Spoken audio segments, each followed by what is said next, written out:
Good morning mga kaneknek. It's morning po dyan. At nag-iisip ako ng almusal ko. At yan nga, nagimahimay ako. Ayan po ay garden ko. Wala pa akong maisip. Kaya po nagtalbos-talbos ako ng aking gulay na kamote. Dahon ng kamote. Yan, masarap po yan. At ayan po, yan po ang aking garden. Isang haba lang po siya, di ba? Nakakatuwa naman dahil may garden ako sa bahay ng kaibigan ko. Ayan po ay hindi ko bahay. Ako po ay nakikituloy. Ako po ay caretaker dyan sa bahay niya. Shout out Ate Pia, Tsutsiya family. Thank you. Yan. At continue ko na po ang aking paghihimay. Konti pa po ang aking dahon-dahon ng kamote. Kaya naman, hindi ko alam kung saan parte pa. At eto na nga po, di ba? Ayan na ang baboy. At parang bato. Lagyan ko po ng tubig yan at tinakpan. Ito ang aking Mickey hinugasan. Alam niyo naman ang Mickey maantot. At naghiwa-hiwa na rin po ako ng sibuyas. Yan o, isang sibuyas.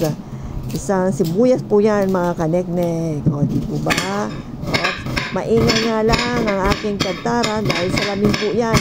Huwag po kayong bibili ng ganyan. Ewan ko po ba, bakit naman na salamin ang tantaran? Ang ingay niya sa totoo lang.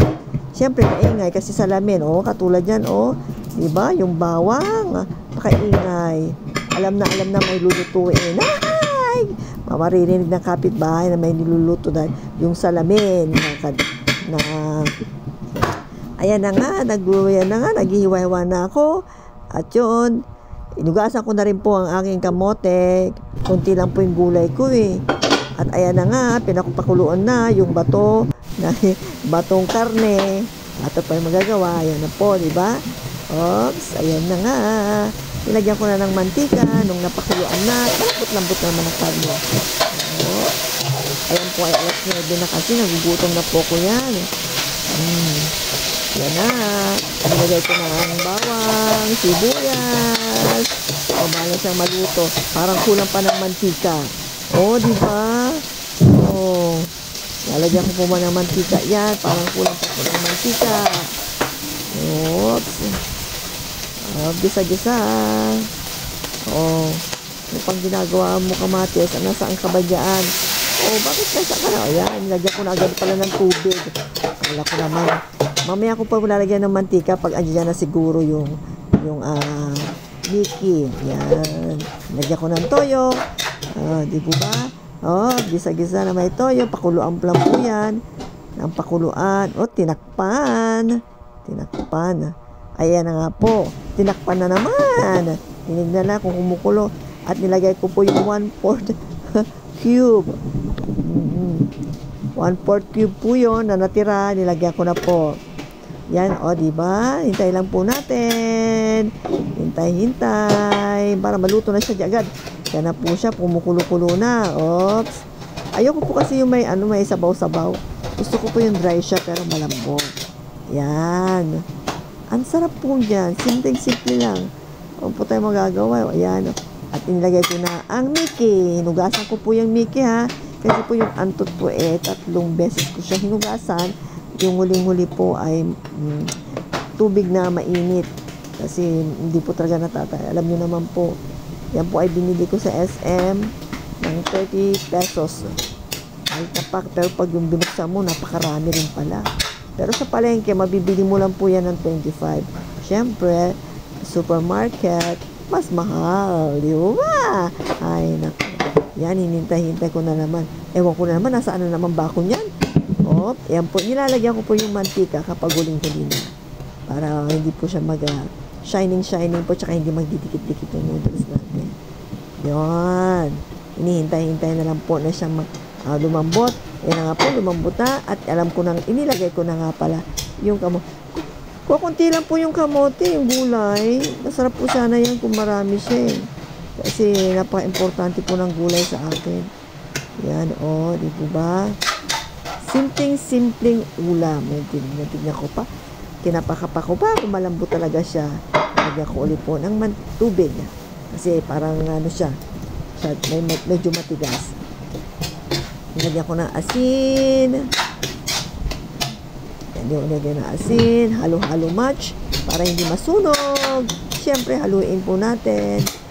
Kanya-kanya po tayong style ng pagluluto. Ayan po ay talaga naman, no, wala sa menu. Kumbaga, hindi po siya kahit na anong basta maluto lang siya. Ay yung gulay ko nga, di po ba? Ay kamote lang at kulang pa sa gulay. Wala man lang kakaros-karos. At isang, isang bilog lang, parang lang ang karne. Ganyan po lang ako magluto.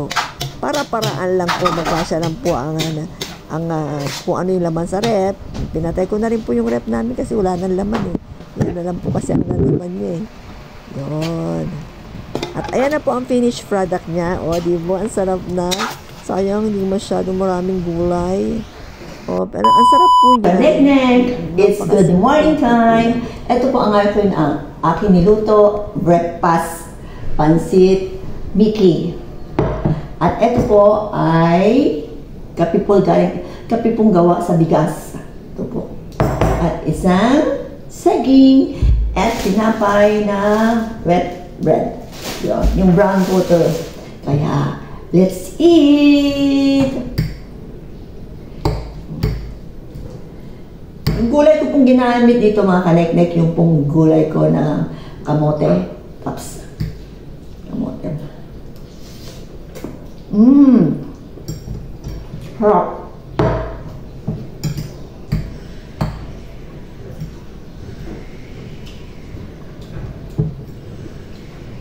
Yung Mickey po, binalawan ko po ito ng 3 beses tapos sa mainit na tubig. Kasi maantot po talaga siya.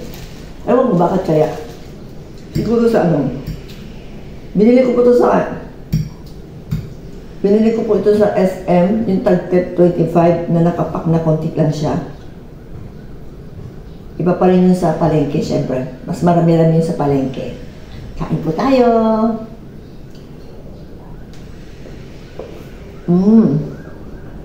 Bakit kaya? Masarap ang pansit, pala mo sa tinapay. Di ba? I-try niyo po ito. Harap. Matakaw po talaga ako.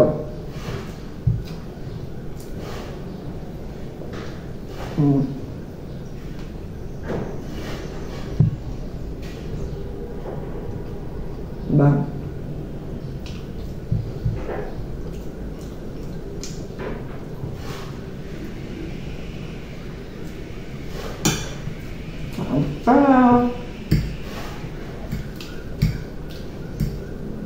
Ito po niluto ko hanggang tanghalian ko na po yan. Kasi mag-isa lang po ako dito. Ito po ay hindi po bahay ni Mama Tess Kamatis. Ito po ay bahay ng aking kaibigan. Shout out! Ate Pia, Chichia, love you, ate. Bahay niya po ito. Ako lang po ang nagkikertaker. Yun.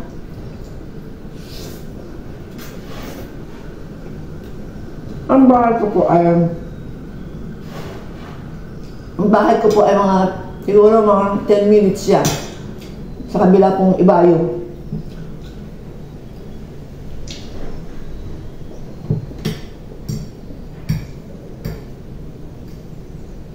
Tuchia family, Masato, ang Bossy, ito po, pagalingan po dyan.